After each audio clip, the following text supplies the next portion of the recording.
আসসালামু আলাইকুম। MJ six two math YouTube চ্যানেলের পক্ষ থেকে সকলকে জানাচ্ছি আন্তরিক শুভেচ্ছা ও অভিনন্দন।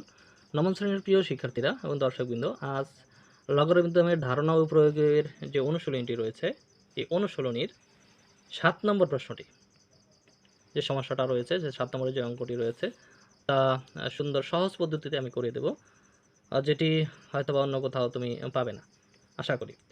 তো আর কথা না বাড়িয়ে চলে যাচ্ছে মূল পর্বে। তো দেখো এখানে কি বলা হয়েছে, একটু পড়ে নাও। তবে শিক্ষার্থীরা, তোমরা, আমি সবসময় বলে থাকি যে আমার ভিডিওটা যখন দেখো, অঙ্কটা যখন করার চেষ্টা করো, তখন অবশ্যই মেন বইটা এবং খাতা কলম নিয়ে সাথে বসো এবং নোট করে নাও। ৭ নম্বর কি বলা হয়েছে, 1918 সালে ৮ জুলাই মৌলভীবাজারে শ্রীমঙ্গলে যে ভয়াবহ ভূমিকম্প সংঘটিত হয়, রিক্টার স্কেলে তার মাত্রা এত, এবং 1997 সালে 22 নভেম্বর চট্টগ্রামে যে ভূমিকম্প সংঘটিত হয়, যার মাত্রা এত রেকর্ড করা হয়। শ্রীমঙ্গলের ভূমিকম্পটি চট্টগ্রামের ভূমিকম্পের চেয়ে কত গুণ বেশি শক্তিশালী ছিল? তাহলে এখানে একটা জিনিস খেয়াল করো, সবসময় যে কোনো গণিত করতে যাও, প্রথমে দেখবে এখানে কি দেওয়া আছে আর কার মানটা বের করতে হবে, এটা তুমি প্রথমে আইডেন্টিফাই করবে, প্রথমেই তুমি সেটা সিলেক্ট করবে। তাহলে দেখো এখানে কি বলা হয়েছে, দুইটি স্থানের কথা বলা হয়েছে, একটা হলো শ্রীমঙ্গল, একটা হলো চট্টগ্রাম। ঠিক আছে? আচ্ছা, এখন কি দেওয়া আছে? দেওয়া আছে শ্রীমঙ্গলের মাত্রা, ভূমিকম্পের মাত্রাটা দেওয়া আছে এটা। আবার চট্টগ্রামের যে সংঘটিত হয়েছিল সেই ভূমিকম্পের মাত্রাটাও এখানে দেওয়া আছে। এখন কোন এটার চেয়ে, মানে দেখো তো, এখানে ছিল শ্রীমঙ্গলে ছিল 7.6 আর চট্টগ্রামে হলো 6, শুধু 6। তাহলে নিশ্চয়ই শ্রীমঙ্গলে বেশি ছিল। শ্রীমঙ্গলে কত গুণ বেশি ছিল এটা আমার বের করতে হবে। ঠিক আছে? তাহলে এই ক্ষেত্রে আমাদের এটা আমি আইডেন্টিফাই করতে পারলাম যে আমার এটার চেয়ে, এই মাত্রার চেয়ে কত গুণ বেশি শক্তিশালী ছিল, অর্থাৎ শ্রীমঙ্গলে কত বেশি শক্তিশালী বেশি ছিল চট্টগ্রাম থেকে, সেটা আমার বের করতে হবে। তো এটার জন্য আমার একটা সূত্রের প্রয়োজন পড়বে। কিসের প্রয়োজন পড়বে? সূত্রের। আরেকটা কথা, যখনই বলবে কত গুণ বেশি ছিল, কত গুণ বেশি ছিল, তখনই মাত্রাটা আমরা অনুপাত আকারে নেব। কী আকারে নেব? অনুপাত আকারে নেব। তাহলেই তোমার অঙ্কটা সমাধান সহজ হয়ে যাবে। তো যাক, আমি যখন অঙ্কটি করব তখনই তোমরা খুব সহজে বুঝতে পারবে। তো দেখো, আমরা একটু সূত্রটি, আমি যেটা বলছিলাম যে এখানে যেই সূত্রটির প্রয়োগ হবে সেই সূত্রটি আগে তুমি একটু দেখে নাও। সেই সূত্রটা তোমার আগে জানা থাকা লাগবে।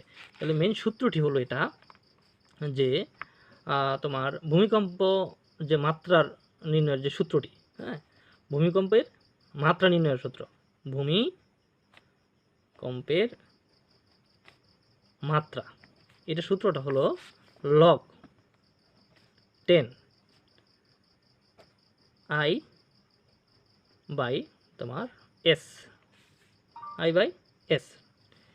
এই যে এই জিনিসটা একটু খেয়াল করো, আই বাই এস। এখানে এই আইটা হলো তোমার, এটা কি? আইটা হলো তীব্রতা। একটু খেয়াল করো, এই আইটা হলো তোমার ভূমিকম্পের তীব্রতা। ভূমি এটা নিয়ে আমার বিস্তারিত ভিডিও রয়েছে, আমি শর্টকাট তোমাদেরকে বুঝিয়ে দিচ্ছি। ভূমিকম্পের এখানে এখানে আইটা হলো ভূমিকম্পের তীব্রতা, তীব্রতা। আর এসটা হলো তোমার আদর্শ ভূমিকম্পের তীব্রতা। এসটা কি? আদর্শ ভূমিকম্পের তীব্রতা। আচ্ছা, আদর্শ ভূমিকম্পের তীব্রতা। ঠিক আছে? এতটুকু আমরা মাথায় রাখবো। এই সূত্রটি আমার প্রয়োগ করতে হবে আমার এই সমস্যাটি সমাধান করার জন্য। আশা করি বিষয়টি বুঝতে পারছো। তাহলে আমরা এটি কীভাবে প্রয়োগ করব একটু দেখে নিই। তো প্রিয় শিক্ষার্থীরা, দেখো এখানে শ্রীমঙ্গলের মাত্রাটা কত ছিল? 7.6। তাহলে যেহেতু এখানে মাত্রা কথা উল্লেখ আছে, তাহলে তীব্রতাটাও এখানে ছিল।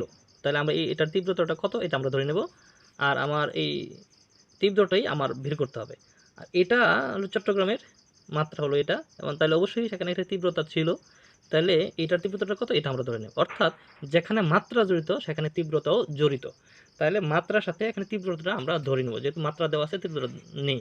তাহলে আমরা ধরে নিই, আমি ধরে নিই এরকম, ধরি শ্রীমঙ্গলের, এই যে এখানে দেখো শ্রীমঙ্গলের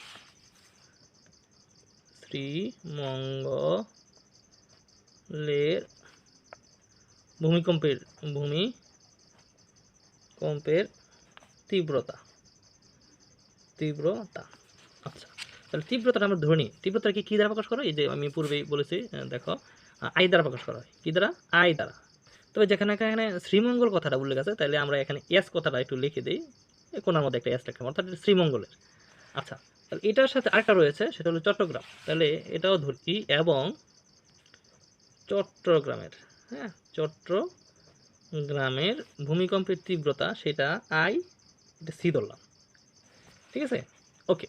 তাহলে এখন আমাদের কি দেওয়া আছে? শ্রীমঙ্গলের ভূমিকম্পের মাত্রাটা দেওয়া আছে। তাহলে আমরা লিখব দেওয়া আছে, দেওয়া আছে। কি দেওয়া আছে একটু দেখে নাও। এই যে মাত্রাটা দেওয়া আছে, এই যে মাত্রা, এটা কার মাত্রা? শ্রীমঙ্গলের মাত্রা, ভূমিকম্পের মাত্রা। তাহলে এটাই লিখবো, দেওয়া আছে শ্রীমঙ্গলের ভূমিকম্পের মাত্রা সমান কত? 7.6। 7.6। তাহলে এখন অতএব এই যে মাত্রার সূত্রটা আমরা এখন বসায় দিব। এই যে সূত্রটা কি? এটা। তাহলে অতএব লগ 10, দেখে নাও, আই, আই বলতে এখানে কি? শ্রীমঙ্গল কি ধরছিলাম? S, i s by s সমান 7.6। ওকে, এটাকে একটা সমীকরণ ধরে নিই, সরি 1 নং। এবং আরেকটা দেওয়া আছে চট্টগ্রামের ভূমিকম্পের মাত্রাটা কত, এবং চট্টগ্রামের ভূমিকম্পের মাত্রা কত দেওয়া আছে? 6। ওকে, 0.0। তাহলে এখন অতএব আমরা এইবার সূত্রটা লিখবো, ওই যে একই সূত্রটা লিখবো। এই যে দেখো, লগ 10, এই যে 10 আই, এখন আইটা চট্টগ্রামে কত ধরছিলাম? আইসি, যে আই সি, এস এর স্থানে এস সমান 6। ওকে, আচ্ছা, এখন যেই কাজটা আমার করতে হবে, যে বলছে কত গুণ বেশি ছিল, এটার জন্য আমরা পার্থক্যটা আমরা বের করবো। অর্থাৎ এটা থেকে এটা কত পার্থক্য? 2, এটা 2 নং। তাহলে এইটা থেকে আমরা কি করব? এটা থেকে এটা আমরা বিয়োগ করব। অর্থাৎ 1 নং থেকে 2 নং বিয়োগ করি। 1 নং থেকে যখন 2 নং বিয়োগ করব, তাহলে এই যে এইটার বাম পক্ষটা দেখো, এই যে 1 নং ছিল এটা, তাহলে এই যে লগ এই 10 এর 10, এটা আই এস বাই এস বিয়োগ, এই বিয়োগ দিয়ে এটা লিখবো, এটার বাম পাশে এটার বাম পাশে বিয়োগ দিয়ে এই যেটা লগ 10। তোমরা যদি না বুঝে থাকো আমাকে কমেন্ট বক্সে কমেন্ট করে দাও। সমান এখন লিখবো এটা 7.6 বিয়োগ হলো 6। এখানে ব্র্যাকেটটা তুমি দিতেও পারো, নাও দিতে পারো, ব্র্যাকেটটা দিতেও পারো, নাও দিতে পারো, কোনো সমস্যা নেই। ঠিক আছে, আচ্ছা, এখন আমরা কি করব? বা এই যে লগ 10, এটার মাঝেও দিব, এটার মাঝেও দিব, দুটার মাঝে আমরা বন্টন করে দেব। বিষয় বুঝছো? এই লগ 10, এটা তো বিভাগ, এটা কি? ভাগ। আমি বলছিলাম যদি মাঝখানে যদি গুণ থাকে তাহলে যোগ হয়, আর ভাগ থাকলে বিয়োগ হবে। তাহলে দেখো কি সিস্টেমটা, লগ 10, এই লগ 10 এই আই এস এর সাথে দিলাম, আর এই যে টান, এই যে টান, এই ভাগের পরিবর্তে বিয়োগ হবে। আবার এই লগ 10টা এবার কার সাথে যাবে? এস এর সাথে যাবে। আশা করি বিষয়টা বুঝতে পারছো। তাহলে এটা হলো একটা স্টেপ ছিল বিয়োগ। এবার একই সিস্টেমে এই লগ 10 এটা কার সাথে যাবে? আইসি, এটার সাথে যাবে। এই যে এই টান, এটা মানে ভাগ, ভাগের জন্য বিয়োগ হয়। আর এখানে যদি গুণ থাকতো, আমি এর পূর্বে একটা অঙ্ক সমস্যার সমাধান করতে গিয়েছিলাম, সেখানে তোমার কী ছিল? গুণ ছিল, তাহলে সেখানে যোগ দিতে হবে। তাহলে এটা যেহেতু ভাগ, তাহলে এই জন্য বিয়োগ হবে। তারপরে লগ 10 এস সমান, এখন এটা থেকে এটা আমরা কী করবো? জাস্ট বিয়োগ করব। কী করব? বিয়োগ। তাহলে বিয়োগ করলে কত হয়? বিয়োগ করলে হবে 1.6। এটা থেকে তুমি ক্যালকুলেটর যদি না বুঝে ক্যালকুলেটর বিয়োগ করে দাও, বিয়োগ করলে দেখবো 1.6 রয়েছে। আচ্ছা, বা এবার এই ব্র্যাকেটগুলো উঠিয়ে দিব, log 10 is minus log 10 S বিয়োগ, এই যে সামনে মাইনাস পড়ছে, ব্র্যাকেটে উঠাই দিতেছি, এই জন্য ভিতরের চিহ্নটা, এই ভিতরের চিহ্নটা, অর্থাৎ এ প্লাস মাইনাসে মাইনাস, মাইনাস মাইনাসে প্লাস হবে, আইসি এটা প্লাস হয়ে যাবে, ভিতরের চিহ্ন পরিবর্তন হবে, লগ 10s সমান হলো 1.6। এবার এটা বাদ যায়।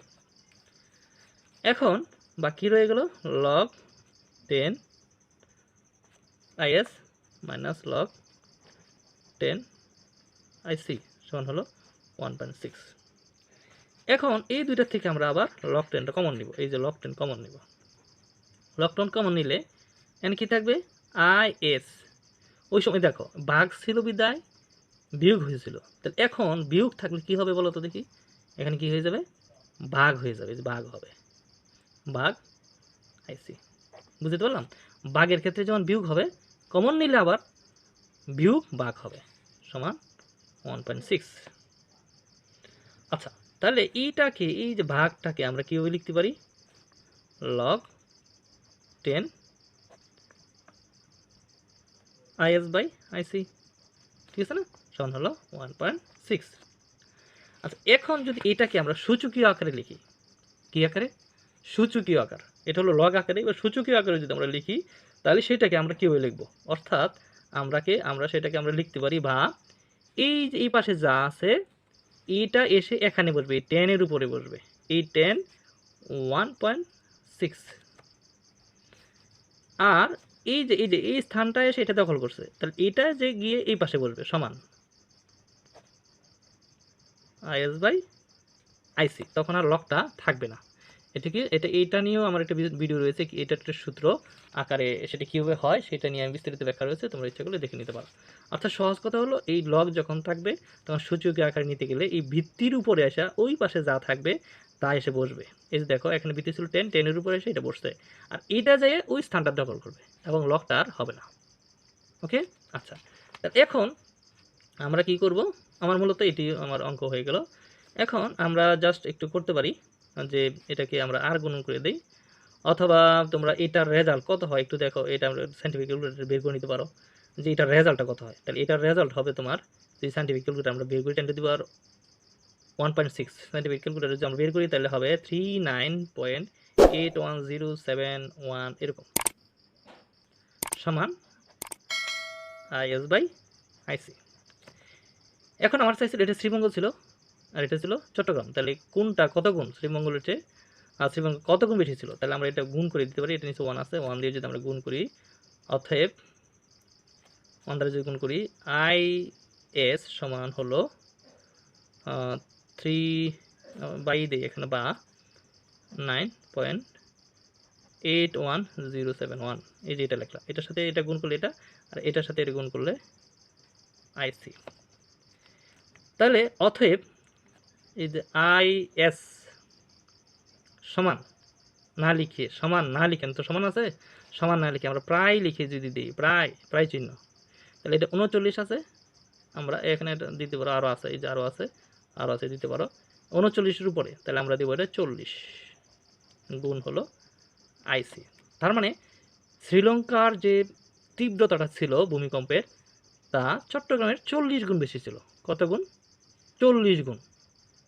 এটি হল তার উত্তর। অতএব আমরা কি লিখতে, আমরা কি লিখতে পারি, অর্থাৎ শ্রীমঙ্গলের ভূমিকম্পটি চট্টগ্রামের ভূমিকম্পের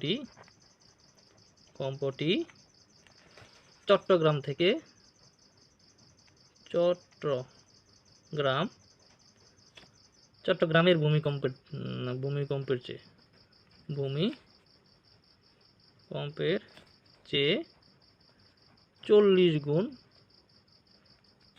কি ছিল, বেশি শক্তিশালী ছিল। আর তোমাকে প্রশ্নে এটাই বলা হয়েছিল কত গুণ শক্তিশালী ছিল, তাহলে কত গুণ, সেটা হলো 40 গুণ। আশা করি বিষয়টা বুঝতে পারছো। তো তোমাদের সকলকে ধন্যবাদ, আর সামনে আরও গুরুত্বপূর্ণ ভিডিও নিয়ে আসবো, সেই প্রত্যাশা আজকের মতো এখানে শেষ করলাম। আল্লাহ হাফেজ।